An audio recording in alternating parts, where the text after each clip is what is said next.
नरेंद्र मोदी साहब इतने कैपेबल होते तो वो जो उधर जो सिख हैं उनको ही वो थोड़ा सा काम डाउन कर सकते। उनके ज़राअत के उनके मुआवजे अच्छे खासे दे नहीं सकते वो, तो वो कैसे कश्मीर को संभालेंगे। अपना उनका इलाका जो वो कश्मीर हमारा हिस्सा है, हमारा हिस्सा था और पाकिस्तान को अभी भी यही एफर्ट, यही कोशिश करनी चाहिए कि कश्मीर जो है वो अभी भी अपने पास ले आना चाहिए। कैसे कह सकते हैं कश्मीर हमारा? हम ऐसे दौर से भी गुजरे हैं जिसमें पाकिस्तानी अवाम जो है वो अपनी जान तक देने के लिए तैयार थी। कश्मीर में जाके मुजाहिदीन के साथ लड़ने को तैयार थी। अवाम तो यही कर सकते हैं ना कि हम बातों से तो नहीं ना लड़ सकते ना, हमें लड़ने के लिए भी हथियार। नाज़रीन, अगर हम बात करें पाकिस्तान की, तो पाकिस्तान जो तुर्की के साथ मिलकर जो है वो यूएन चला गया। यूएन जाते साथ उसने यही रिपोर्ट की है कि कश्मीर हमारा था, हमें दे दो, जबकि कश्मीर के लिए ऐसा पाकिस्तानी हमने क्या किया है। और अगर हम बात करें इंडिया की, तो इंडिया ने जो है ना शटअप कॉल दी है कश्मीर उनको तुर्की को कि आप कौन होते हैं हमारे अंदरूनी मामलात में दखल अंदाजी करने वाले, या आप कौन होते हैं। उन्होंने आगे से शटअप कॉल उसके साथ ही पाकिस्तान को भी की है कि आप कौन होते हैं। कश्मीर जो है, अब देखें कि इंडिया के नरेंद्र मोदी साहब ने कश्मीर के लिए क्या किया है। 32,000 करोड़ के जो है उन्होंने वहाँ पे गिफ्ट्स लॉन्च किए हैं, जो कि मैं आपको वीडियो के एंड में बताऊंगी। इसके अलावा अगर हम बात करें पाकिस्तान हमारा है, तो हमने कह लें अब 78 सालों से इंडिया के साथ इसी बात की तसलबाजी रखी है, इसी बात की हमने खारबाजी रखी है कि कश्मीर बनेगा पाकिस्तान। इसी बात को हमने आज छेड़ना, इसी बात पे, इसी मुद्दे पे हम बात करेंगे पाकिस्तानी अवाम से। तो चलिए हमारे साथ। अस्सलाम वालेकुम। वालेकुम सलाम। सर क्या करते हैं आप? मैं वेटनरी डॉक्टर हूँ, डॉक्टर तलहा नाम है मेरा। ज़बरदस्त। सर क्या कहेंगे कश्मीर के बारे में? कश्मीर जो है वो हम कह रहे हैं कि हमारा है। पाकिस्तान जो तुर्की के साथ जाके यूएन में उसने रिपोर्ट कर दी कि कश्मीर हमारा है, हमारा रहेगा। क्या कहेंगे इसके बारे में आप? जी, इस नो डाउट कश्मीर पहले भी हमारा था, अब भी हमारा है और इंशाल्लाह आगे भी रहेगा। हम कोशां हैं और बहसीयत कौम हम कोशिश कर सकते हैं कि यानी कि उनके लिए आवाज़ बुलंद कर सकते हैं। और हमारी जो हुकूमत है उन्हें भी यही चाहिए कि कम अज़ कम ये किसी भी इंटरनेशनल फोरम पे आवाज़ उठाते रहें और बताते रहें लोगों को कि जो मर्ज़ी हो जाए, कम अज़ कम ऐसा होना चाहिए कि इनको हक़ अरादियत देना चाहिए। इन लोगों को पता होना चाहिए कि कम अज़ कम कश्मीर वालों को उनका हक़ दिया जाए, उनको वोट का हक़ दिया जाए कि वो जाना किस साइड पे चाहते हैं। इवन कि अगर वो किसी की साइड पे नहीं जाना चाहते तो वो कम अज़ कम अपनी एक अलहदा स्टेट बना सकते हैं। तो ये यूएन को सोचना चाहिए और इवन पाकिस्तान और इंडिया को दोनों को सोचना चाहिए कि वो भी लोग हैं, इंसानी हकूक़ की पासदारी करते हुए हमें उनका हक़ उन्हें देना चाहिए। अब देखें, अब नरेंद्र मोदी साहब की अगर हम बात कर लें तो 32,000 करोड़ उन्होंने दिया वहाँ पे। आईटी हब्स वहाँ पे बना दिए उन्होंने, इलेक्ट्रिक ट्रेन वहाँ पे बना दी है कश्मीर के अंदर। तो फिर हम यहाँ पे सूखा तो नहीं ना कह सकते कश्मीर बनेगा पाकिस्तान। तब तो कश्मीरियों ने भी ये बात अपने मुंह से कर दी है कि हमने जो है ना इंडिया के साथ रहना है, हमने पाकिस्तानियों के साथ नहीं रहना, इनके तो अपने मसले हल नहीं होते, ये हमारे साथ क्या करेंगे, इनसे तो अपना गिलगित बल्चिस्तान नहीं संभाला जा रहा, ये उनको राइट्स नहीं दे सकते, तो हमें क्या देंगे। नहीं, ऐसा अगर आप, मैं वैसे नरेंद्र मोदी की बात करना नहीं चाह रहा था, लेकिन अगर आपने बात छेड़ी है तो मैं आपको बताता हूँ। अभी आप अगर आईटी हब की बात कर रही हैं तो नो डाउट उन्होंने प्रोग्रेस किया है इकोनॉमिकली और आईटी के लेवल पे भी प्रोग्रेस किया, तो हम अप्रिशिएट करते हैं इस चीज़ को। लेकिन अगर आप देखा जाएगा, अगर एक खित्ते को आप उनके साथ जोड़ना चाह रहे हैं तो उनसे तो पहले अपनी स्टेट संभाली नहीं जा रही। नरेंद्र मोदी साहब इतने कैपेबल होते तो वो जो उधर जो सिख हैं उनको ही वो थोड़ा सा काम डाउन कर सकते। उनके ज़राअत के उनके मुआवजे अच्छे खासे दे नहीं सकते वो, तो वो कैसे कश्मीर को संभालेंगे। अपना उनका इलाका जो वो खालिस्तान बनाने का सोच रहे हैं इंडिया वाले, क्योंकि उनको वहाँ भी इंसानी हकूक़ की पासदारी नहीं हो रही और उनको उनके राइट्स नहीं मिल रहे, तो वो कश्मीरियों को हम कैसे ये सेटिस्फाई हो सकते हैं कि नरेंद्र मोदी साहब वो कश्मीरियों को उनके राइट्स देंगे। चूँकि वो एक तो एंटी मुस्लिम पार्टी है नरेंद्र मोदी साहब की, ठीक है। अगर आप देखें तो पहले शुद्धि और संगठन की जो भी तरीक़ें चली थी पाकिस्तान बनने के वक़्त, अगर देखा जाए तो ये मोदी साहब उसी संगठन की नाजायज़ औलाद है। तो इनके ये तमाम जो मामला है आपको वैसे ही पता चल जाएगा कि ये एंटी स्टेट है। जो अभी मंदिर बना है उधर आप देख रहे हैं, हाँ नहीं यूएई में तो बना ही है, लेकिन उधर एक मस्जिद थी हमारी, हाँ, उसे मुंतहिम करके उन्होंने मंदिर बनाया, तो मंदिर बनाने के लिए जो सारा फंड रेजिंग हुई है वो नरेंद्र मोदी साहब खुद कर रहे हैं साथ मिलके, उनके क्रिकेटर्स दे रहे हैं, उनके सेलिब्रिटीज़ दे रहे हैं। तो अगर आप वैसे देखें तो हमारी जो मुस्लिम कम्युनिटी है उधर, जो हमारे भाई हैं बहनें हैं, उनको उनके हकूक़ नहीं मिल रहे, उनको मतलब जबरी हिंदू बनाया जा रहा है। तो आप कैसे कह सकते हैं कि अगर उन्होंने ITT हब बना लिया है या इकोनॉमिकली वो स्ट्रांग हो गया है तो वो कैसे कश्मीर को हमसे ले सकते हैं और उनको कैसे हकूक़ अदा कर सकते हैं? ये तो पॉसिबल ही नहीं है, क्योंकि एक वो बस ये खिते की लड़ाई है कि हमारा खिता थोड़ा सा इजाफा हो जाए, वो बस यही सोच रहा है। और ऐसी कोई चीज़ नहीं है, क्योंकि एक तो अगर आप कश्मीर ले लेंगे तो उसके क्या बेनिफिट्स हैं, उसके टूरिज़्म के बेनिफिट्स हैं। तो इकोनॉमिकली वो आपको एक अच्छा प्रॉफिट मार्जिन दे रहा है कश्मीर का इलाका।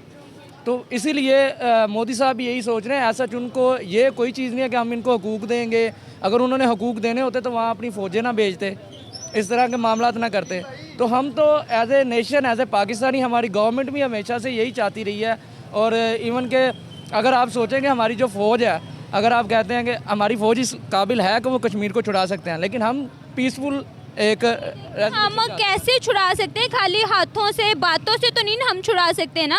आप ये भी देखें। और अगर आप बात कर रहे हैं इंडिया की, तो वो तीसरी बड़ी इकोनॉमी बनने जा रहा है, सुपर पावर वो बनने जा रहा है नेशन। तो फिर हम कैसे कह सकते हैं कि उसने, अब मैंने लास्ट टाइम एक इंटरव्यू किया था जिसमें मैंने बात की थी मुस्लिम्स की, तो मुझे मुस्लिम लोगों ने भी कमेंट्स किए थे कि आप ऐसी बात ना करें, नरेंद्र मोदी साहब जो है वो हमारे ग्रेट लीडर हैं, तो आप उनके खिलाफ बात नहीं कर सकते। तो हम उनके खिलाफ बात नहीं कर सकते। अगर आपने बात की है वहाँ पे मस्जिद की, तो जब वो मस्जिद थी, मस्जिद से पहले वहाँ पे मंदिर ही हुआ करता था। बाबर की हुकूमत जब आई थी तो उसने मंदिर को हटा के, जब बहुत सारे मंदिर से उन्होंने डिमोलिश किए थे, तो वहाँ पे उन्होंने मस्जिद बना दी थी। मस्जिद के बाद अब दोबारा फिर से उन्होंने वहाँ पे मंदिर बना दिया। ये बात मैं हर इंटरव्यू में करती हूँ। अब उसी जगह पे 1 एकड़ की उन्होंने फिर दोबारा मस्जिद को जगह दे दिया, उसी मंदिर से थोड़ा सा ही आगे, जिसमें 95,000 जितने नमाजी जो वो नमाज पढ़ सकते हैं। इस बात का पता है आपको? जी अच्छा, आप तो पहला सवाल आपका जो पहले आपने मुझसे सवाल किया वो कौन सा था? मैं भूल गया हूँ, थोड़ा सा मुझे बताइएगा। कि आपने, मेरा ख्याल है, नरेंद्र मोदी के बारे में कुछ कहा था कि मोदी साहब ने क्या किया है इंडिया के लिए, उन्होंने मुस्लिम्स के लिए क्या किया है उन्होंने। आप कह रहे थे मेरे मुसलमान भाई कमेंट कर रहे हैं। अभी मुझे एक बात बताएं, मैं एक घर में रहता हूँ, ठीक है, और उस घर में मैं अपना जो रिज़्क वगैरह सारा कुछ मैं खा पी रहा हूँ, और क्या मैं उस घर के ख़िलाफ़ बोलूँगा? कभी नहीं बोलूँगा। चाहे मुझे 100 परेशानियाँ हैं, चाहे जितनी मुश्किलात हैं, मैं कभी नहीं बोलूँगा। मैं एज ए होल नेशन, मैं पूरी इंडिया को क्रिटिसाइज़ नहीं कर रहा। मैं सिर्फ नरेंद्र मोदी की, जो मुझे लगता है मेरे पॉइंट ऑफ व्यू के मुताबिक, उनकी मैंटेलिटी के बारे में आपको बता रहा हूँ कि उनकी मैंटेलिटी कितनी ज़रा नैरो माइंडेड है। वो उन्होंने, ये जितने भी अरब ममालिक थे ना, उनका तो रुझान हमारी तरफ बढ़ना चाहिए था ना, कि हम इस्लामिक ममालिक हैं। वो सारे इस्लामी ममालिक के साथ उन्होंने ट्रेड कर रहे हैं। वो यूएई गए हैं, उसके बाद वो कतर गए हैं, फिर वो कश्मीर गए हैं। जितने इस्लामिक ममालिक थे, सबका इंटरेस्ट जो है वो अपनी तरफ बिल्ड करते जा रहे हैं। इस्लाम को लेके जितने भी कॉन्सेप्ट हैं नरेंद्र मोदी को, वो सारे नरेंद्र मोदी साहब ने गलत साबित कर दिए। तो हम अब कहाँ पर एग्जिस्ट कर रहे हैं एज अ पाकिस्तानी? अगर आप इस तरह गए ना, हमारा एज ए नेशन उनके साथ कंपैरिजन बनता ही नहीं है। वो हमसे काफ़ी बड़ी नेशन है इंडिया, खिते के एतबार से भी। और आज़ाद तो एक साथ होने वाले हैं ना। अभी अब कुछ ही अर्सा पीछे चले जाए तो हम दोनों ममालिक जो थे वो बिल्कुल कंपेयर थे, एज इट थे, बिल्कुल सही चल रहे थे। एकदम से पाकिस्तान पीछे रह गई पिछले 10-12 सालों से। नहीं, ये ऐसी बात नहीं है। आप देखें, अगर आपके पास खिता बड़ा है तो नो डाउट आपके पास रिसोर्सेज ज़्यादा होंगे। आपके पास रिसोर्सेज ज़्यादा होंगे तो बेसिकली आपका एक्सपोर्ट ज़्यादा होगा और आपकी इंपोर्ट कम होगी। आप अपने वसाइल पे काम कर रहे होंगे, ठीक है। तो जब आप अपने वसाइल के ज़रिए अपने आप को ग्रो करते हैं ना, तो इसमें ये होता है कि आप टोटली इनकरेज होते हैं। और दूसरी बात यह है कि आपके पास इकोनॉमिकली आप बड़े स्ट्रॉन्ग हो जाते हैं। जब आपका खिता ज़्यादा है तो लोगों, जो फॉरनर्स हैं, जो दूसरे ममालिक के लोग हैं, वो भी आते हैं आपकी कंट्री में, और वो भी इधर आके अपना पैसा इन्वेस्ट करते हैं, जिसकी वजह से आपको फ़ायदा होता है। लेकिन एक तो हमारा पाकिस्तान थोड़ा सा है खिते के एतबार से छोटा, दूसरा इकोनॉमिकली हम उतना स्ट्रॉन्ग नहीं है, और तीसरा ये है कि थोड़ा सा पीसफुल इन्वायरमेंट जो हमारी तरफ जो धकेला गया था कि हाँ ये एक टेररिस्ट लोग हैं पाकिस्तानी और इस तरह के मामलात, तो उन मामलात की वजह से हमें काफ़ी नुकसान हुआ है। लेकिन होप फॉर द बेस्ट, हम कोशिश कर रहे हैं बसीयत कौम और हमारे हुक्मरान भी, अल्लाह ताला सबको हदायत दे और उनको सीधे रास्ते पे चलाए। तो बहसीयत कौम हम होप फॉर द पॉजिटिव, एक अच्छी चीज़ के लिए हम उम्मीद कर सकते हैं और उम्मीद लगाना एक अच्छी बात है। तो उम्मीद है कि इंशाल्लाह अल्लाह ताला बेहतर करेगा और हम इसी तरह ही अगर चलते रहें आगे तो अल्लाह ताला कुछ ना कुछ हमारे लिए बेहतर करेगा, क्योंकि लईसा लिल इंसान इल्ला मासा, इंसान के हाथ में वही कुछ है जिसकी वो कोशिश करता है। तो अगर कोशिश करते रहेंगे बेहतरी के लिए तो अल्लाह ताला बेहतरी कर ही देगा। अगर कोशिश नहीं करेंगे तो फिर कोई भी नहीं आने वाला। कोई मेरा ख्याल है जिसकी हम तलाश में है कि कोई आएगा और हमारे लिए बेहतर करेगा, तो वो ऐसा कभी नहीं मुमकिन हो सकता। किसी खिज़र की तलाश हम नहीं कर सकते, हमें अपना खिज़र खुद बनना पड़ेगा। तो अल्लाह ताला बेहतर करे, अल्लाह ताला सबका हामी और नासिर हो और पाकिस्तान जिंदाबाद। अल्लाह ताला पाकिस्तान को अपने हिफ्ज़ व ईमान में रखें। जज़ाकल्लाह जी। अस्सलाम वालेकुम। वालेकुम अस्सलाम। सर क्या करते हैं आप? मैं जॉब करता हूँ, क्या जॉब करते हैं आप? सप्लाई चेन मैनेजर हूँ मैं। ज़बरदस्त। सर क्या कहेंगे, हम बार बार कश्मीर का रोना रो रहे हैं। अब कश्मीर जो है तुर्की के साथ मिलकर यूएन में जाके उन्होंने रिपोर्ट की है कि हमें कश्मीर चाहिए, हमें हमारा कश्मीर दे दो। क्या कहना चाहेंगे इस बारे में आप? असल में अगर ओवरऑल देखें कि बड़ी आसानी से हम कह देते हैं कि हम पाकिस्तानी हैं, और उसके बाद जब 23 मार्च आता है तो हम बड़े धूमधाम से मनाना शुरू कर देते हैं। उसके बाद जितने भी आप इवेंट देखेंगे तो पाकिस्तान आपको सड़कों पर नज़र आएगा।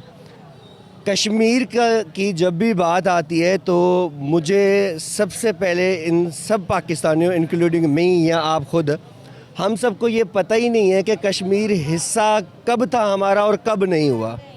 ठीक है, बात यह है कि हम पाकिस्तानियों में जो विलविला, जो जोश, जो जज्बा है वो सिर्फ़ कपड़ों तक महदूद है या फिर ज़बान तक महदूद है। ज़मीर ज़िंदा होना चाहिए। कश्मीर हमारा हिस्सा है, हमारा हिस्सा था, और पाकिस्तान को अभी भी यही एफ़र्ट, यही कोशिश करनी चाहिए कि कश्मीर जो है वो अभी भी अपने पास ले आना चाहिए। सर हम कैसे कह सकते हैं कश्मीर हमारा जब हमने कश्मीर के लिए किया कुछ नहीं है? किया कुछ नहीं है, ज़िंदा दिल लोग हैं हम, लाहौर में रहते हैं। पहली बात ही कि हम ज़बान से कहते हैं कि हम पाकिस्तानी हैं, हम ज़िंदा दिल लोग हैं, जबकि हमारा ज़मीर ही नहीं है। आप गली मोहल्लों में देखोगे झगड़ा हो जाएगा, 50 लोग सिर्फ झगड़ा देखने आएंगे, कम करने कोई भी नहीं आएगा। कश्मीर भी इसी तरह ही है। वो भी आप यूँ समझ लें कि जैसे घर में पड़ोस में कोई घर होता है ना, वो हमारा ही होता है, वो पड़ोसी होता है। बजाय हम उसे बचाने के हम तालियां बजाते हैं, हम तमाशाई बनते हैं। हमें पता ही नहीं है कि हम कौन है, पाकिस्तान क्या है, कश्मीर हमारे लिए क्या हैसियत रखता है, ये हमें पता ही नहीं है। जब हमें ये नहीं पता तो हम क्या जंग करेंगे, क्या लड़ेंगे? जंग तो एक लहदा बात है, उसको आप सेपरेट कर दें। वो तो एक मुद्दा सेपरेट हो गया, क्योंकि हाथों से मुंह से जंग नहीं होती, कभी भी जंग नहीं होती। जंग हमेशा हथियारों से होती है। इस बात को आप एग्री करेंगे? अब जब आप देख लें कश्मीर ने ये बात अपने मुंह से कह दी है कि मैंने पाकिस्तान के साथ नहीं रहना है, मैंने इंडिया के साथ रहना है। अब देखें नरेंद्र मोदी साहब ने 32,000 करोड़ जो है ना वो उन्होंने गिफ्ट किया है वहाँ पे। IIT और कह लें आप IM और पता नहीं क्या क्या वो वहाँ पे लॉन्च कर रहे हैं। इलेक्ट्रिक ट्रेन तक वहाँ पे चला दी गई है। तो वो फिर कैसे कहेंगे कि हमने पाकिस्तान के साथ रहने? तो ज़ाहिरी बात है, मैं भी यही कह रहा हूँ। आप जब किसी के लिए कुछ नहीं करेंगे तो वो आपका सगा बनेगा? आपका भाई हो, जायदाद से थोड़ा सा बेदखल कर दें उसको, क्या वो आपके पास वापस आएगा कि ये मेरी बहन है? कभी भी नहीं आएगा। तो इस वक्त जो नज़रिया है ना माशाल्लाह पाकिस्तान का कश्मीर के पास, वो यही है। वो कभी भी एक्सेप्ट नहीं करेगा, वो हिंदुस्तान को भी एक्सेप्ट नहीं करना चाहता। वो एक अलग रियासत और अलग मुल्क बनना चाहता है जो कि आज़ादी, और मैं इसी हक़ में हूँ कि वो अलग बने। क्या दिया हमने उसके लिए? किया क्या? हमारी गवर्नमेंट्स ने क्या की? बड़े बड़े कालम लिखे जाते हैं, बड़े बड़े मकालात लिखे जाते हैं, न्यूज़पेपर्स में बातें आ रही होती है कश्मीर हमारा हमारा। एंड ऑफ द डे आपने किया क्या? कश्मीर ने खून बहाया, हमने न्यूज़ तक नहीं चलाई कि उसके पास हो क्या रहा है। मैं इससे ज़्यादा क्या कह सकता हूँ आपको? देखें ना जो कश्मीरी हैं वो क्या चाहते हैं। आप इंडिया की बात कर लें, इंडिया क्या चाहता है? उन्होंने साफ सीधा लफ्ज़ों में कहा है कि हमें नहीं पाकिस्तानी चाहिए, हम पाकिस्तानियों के साथ नहीं रहना चाहते। हम आगे क्या कर सकते हैं? अब देखें उन्होंने शटअप कॉल दी है तुर्की को और पाकिस्तान को। इंडिया ने तुर्की को सीधा सीधा कहा है, खरी खरी सुना दी है कि आप बीच में क्यों आ रहे हैं, आप बीच में क्यों बोल रहे हैं, ये हमारा आपस का अंदरूनी मामला है, आपका काम नहीं बनता। आप बीच में आके बोल रहे हैं, तो फिर भी हम क्यों बीच में जाके बार बार टांग आ रहे हैं? ये हमारी पुरानी आदत है। जहाँ अच्छाई देखते हैं, जहाँ अपना मफाद देखते हैं ना, वहाँ बीच में घुस पड़ते हैं। कश्मीर के लिए जब लड़ने गए, हिंदुस्तान की तरफ से 2 कॉल्स आ जाएंगे, हम पीछे हो जाएंगे। ये हमारा अपना मफाद होता है। जब हमें कोई चीज़ अच्छी लगती है ना, हम उसके लिए लड़ना शुरू कर देते हैं। कश्मीर के लिए शुरू से लेकर अब तक क्या किया हमने। जाहिर है वो अपनी जगह पर दुरुस्त है, मैं भी यही कहूँगा कि वो अपने आप को अलग करे। वहीं पर पूरी जो पॉलिटिक्स है या पूरी चीज़ें हैं ना वो अलग हो, उनकी शनाख्त अलग हो, इतना कि आईडी कार्ड्स तक उनके अलग होने चाहिए। वो एक अलग मुल्क, ऐसे समझोगे कि जजीरा नहीं होता न्यूजीलैंड, लाइक न्यूजीलैंड, इसी तरह उसको अलग होना चाहिए। और हम इस काबिल भी नहीं है कि हम कश्मीर को अपना समझें। कश्मीर को हम अपना नहीं समझ सकते तो गिलगित बल्चिस्तान और बलोचिस्तान इसको तो हम समझ सकते हैं ना। हमारी वहाँ की माएँ बहनें किस तरह वो रोड्स पे आ गई थी। उन्होंने क्या कहा कि हमें हमारे राइट्स दो। अगर आप हमारे राइट्स नहीं हमें दे सकते तो आप हमें बता दो ताकि हम इंडिया के साथ जाके हक कर लें। असल में हम पाकिस्तानियों को जहाँ पर चार पैसे नज़र आ जाते हैं ना हम उसी के पीछे भागते हैं। जो पहाड़ी एरिया है ना उसमें से आप देखेंगे आपको कोयला मिल रहा है, वो भागेंगे। कश्मीर से क्या मिल रहा है उनको, कोई मफाद नज़र नहीं आ रहा। बेहतर यही है कि ये भी छोड़ दें कश्मीर को, ये नहीं कर सकते। अभी इंटरव्यू जब स्टार्ट हुआ था तब तो आपने कहा था कि हमें एफर्ट करनी चाहिए कश्मीर हमारा बने। तो कश्मीर हमारा बने, लेकिन हमें अपना उस तरह बनाना तो पड़े ना, हमें किसी सांचे में तो हमें डालना पड़ेगा ना।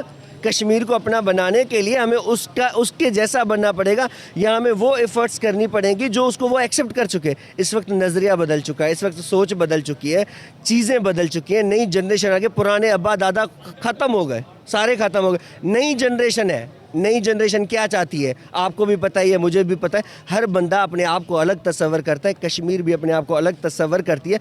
पाकिस्तान के लिए ये है कि वो ऐसे इक़दाम उठाए, ऐसे काम सर अंजाम दे जिससे दोबारा कश्मीर को ये हो कि नहीं मैं पाकिस्तान बन सकता हूँ।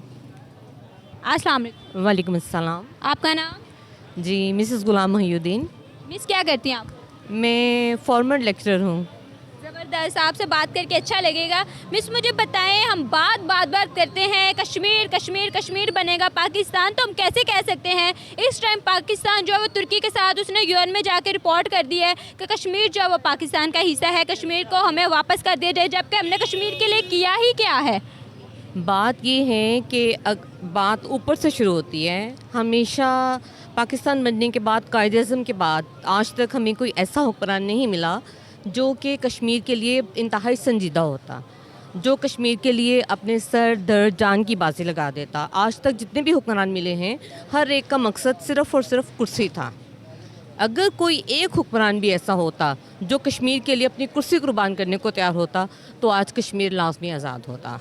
तो इसमें हुक्मरानों का कसूर बहुत ज़्यादा है, क्योंकि हम ऐसे दौर से भी गुजरे हैं जिसमें पाकिस्तानी आवाम जो है वो अपनी जान तक देने के लिए तैयार थी। कश्मीर में जाके मुजाहिदीन के साथ लड़ने को तैयार थी। आवाम तो यही कर सकते हैं ना कि हम वो बातों से तो नहीं ना लड़ सकते ना, हमें लड़ने के लिए भी हथियार चाहिए जो कि हमारे पास नहीं है। नहीं, हथियार तो तब आएंगे ना जब आपकी गवर्नमेंट आपको सपोर्ट करेगी। हम कोई टेररिस्ट तो है नहीं कि हम कोई भी शख्स जो है वो बंदूक पकड़े और उठा के कश्मीर चला जाए या फ़लस्तीन चला जाए।